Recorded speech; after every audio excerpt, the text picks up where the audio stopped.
This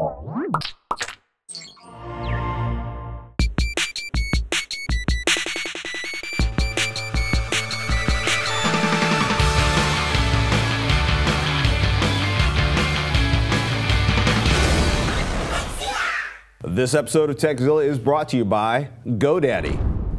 I'm Patrick Norton. I'm Veronica Belmont. Welcome to Tekzilla, hands-on reviews of the latest tech and how to make the most out of the gear you've already got. Whether you're a beginner, tech support for your friends and family, if you've got a question about tech, or the best place to get breakfast at 4 a.m. in Las Vegas, baby, we got an answer for you.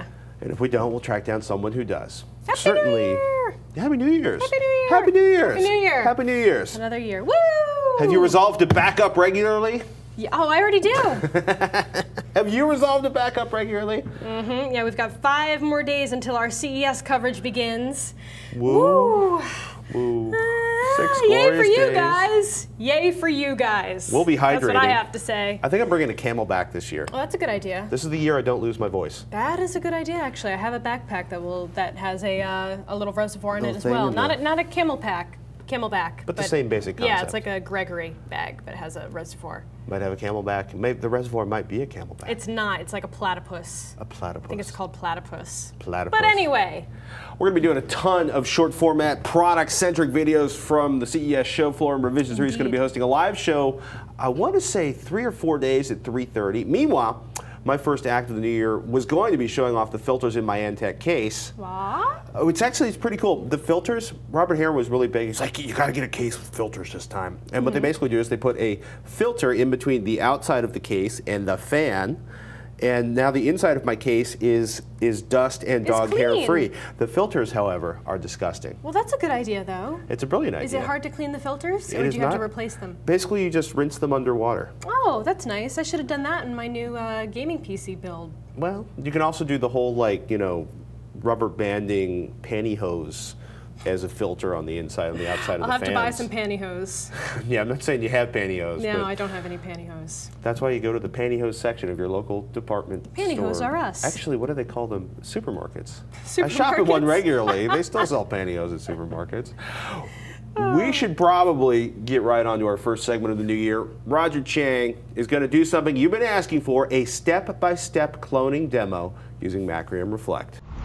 Let's start off the new year with an email from CK in Singapore, who wrote in the last episode of Tekzilla, number 277, you covered disk cloning of a Windows 7 installation using software like Macrium Reflect Free.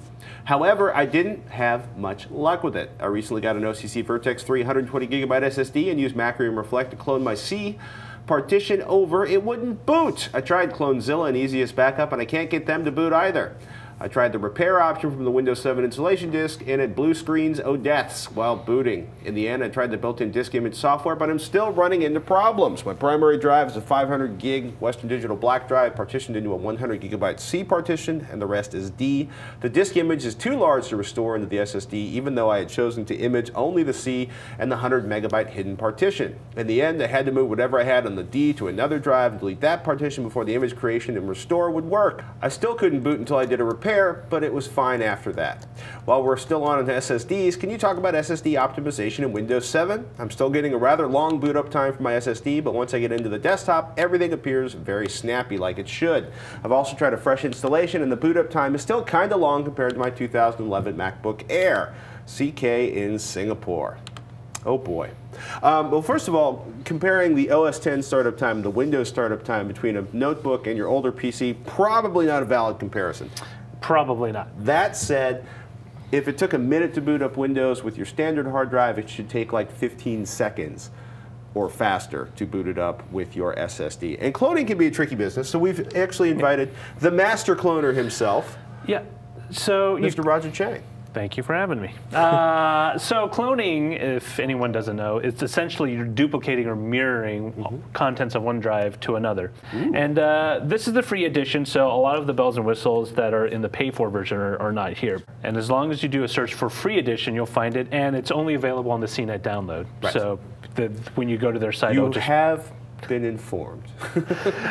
So I have it up and running, and really you just want to do the clone this disk. Now people might ask the difference between a clone and an imaging a drive is when you image out a drive, you're essentially taking all those contents and putting it into a giant file that you can like an ISO file or something. An ISO file that you can subsequently burn out. Cloning is literally mirroring one for one.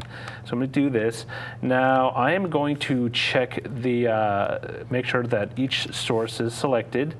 And select a disk to clone to, and I'm going to do this drive. All right, click next, then advanced options. Now, typically you just can leave it as is. For the most part, but if you want to speed things up, you can actually disable verify file systems, but you could end up with an issue where some of the files might be corrupted. Never had that happen before, but just an FYI. Click next, and then I essentially want to click finish, and then continue, and this whole drive will initiate the actual copy. And once it's done, I should be able to take this out and boot from it. Now, the reason I say you should is because I've done this, I did this about 3 weeks ago with my dad's laptop, his PC laptop, and I incorporated everything onto an SSD, and I absolutely had no issues doing that across. But the key is you got to copy the entire drive. Right. Generally, and since his drive contents were actually smaller than the 80 He had 2 gig. partitions. Well, he actually had 1 partition because I made sure of that when I got his laptop. But second of all, I made sure that I was thinking of CK in Singapore, not your dad. Oh, yes, I'm sorry. But I did make sure that the contents on the drive I was cloning, the size did not exceed that of the SSD. And if there was anything that was, I would essentially eliminate that. And this is only if you want to do the boot drive. If you just want to copy a data drive, not that much of an issue. You can actually just pull the partition out. So basically, what CK should have done is copy his D drive, and what he basically ended up doing, copy the contents of his D drive, basically take everything that's not the drive. Clone the drive, even though, but he can't clone the drive onto a smaller SSD. So remove all the D drive, expand the C drive, and then image that onto the SSD. And the thing with SSDs is that you actually kind of have to align them before. And actually, Nomad, who actually wrote an email, was actually I want to thank Nomad for reminding me about this. So the way SSDs map out their physical page on the drive is different than on a magnetic spinning a hard drive. And so Windows is still using that kind of mapping system. And so what happens is that even if it's a few K pushed over, what happens is it will actually need to go onto the second page. So instead of just being more efficient, just writing to a single page, everything it needs to, it has to go over onto the second. And what you do is you lose some speed, and you also increase the amount of wear unnecessarily. Got it. And so the whole concept of about aligning it is essentially to get all those things on a relative one-to-one. Lifehacker is a great article on it called Speed Up Your SSD by Correctly Aligning Your Partitions. Goes through the entire process in much, much greater detail than I can right now. But if you're one of those people and it seems a little too complicated and you're okay with reinstalling Windows 7, it will automatically do that for you.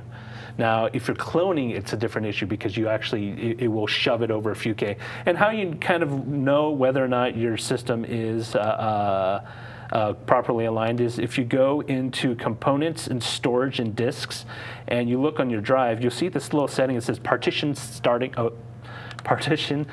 offset, and as long as that's divisible by 4096 into an easily non-decimal number, you're okay. If it goes into... What if it's not? What if I get like, you know, point something, something, something? That means it's not aligned and you need to align it. You don't need to, but it's recommended you align. Yes. It's not a bad idea. And let's say I've got freaking 700 gigabytes on my C drive because my entire MP3 collection is in there and everything else, and I want to clone my C drive onto an SSD. What do you recommend people do? Because that's a pretty common thing people are running into. I would actually...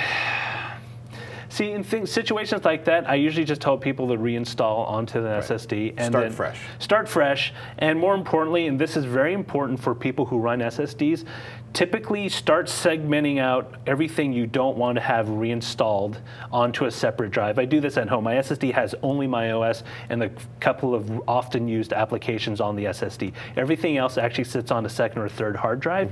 When I need to reinstall or I need to reblow or reimage back the system, I don't need to worry about making sure all the data is there because it's on a separate drive. So let me make this really clear. If you have a giant C drive and you want to go to an SSD, probably best to install the operating system and your primary application or two on the SSD. Yep. Then take basically either.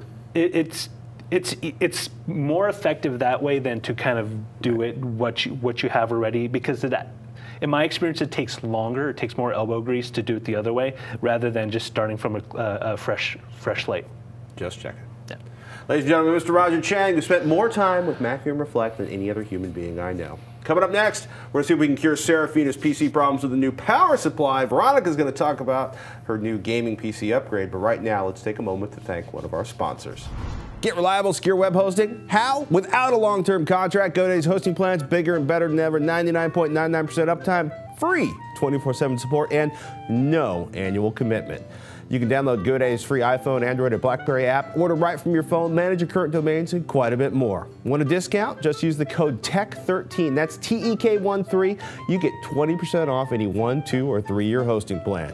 Check out revision3.com/GoDaddy. You're going to find a list of all the amazing GoDaddy deals from Revision 3. It's good to support Tekzilla.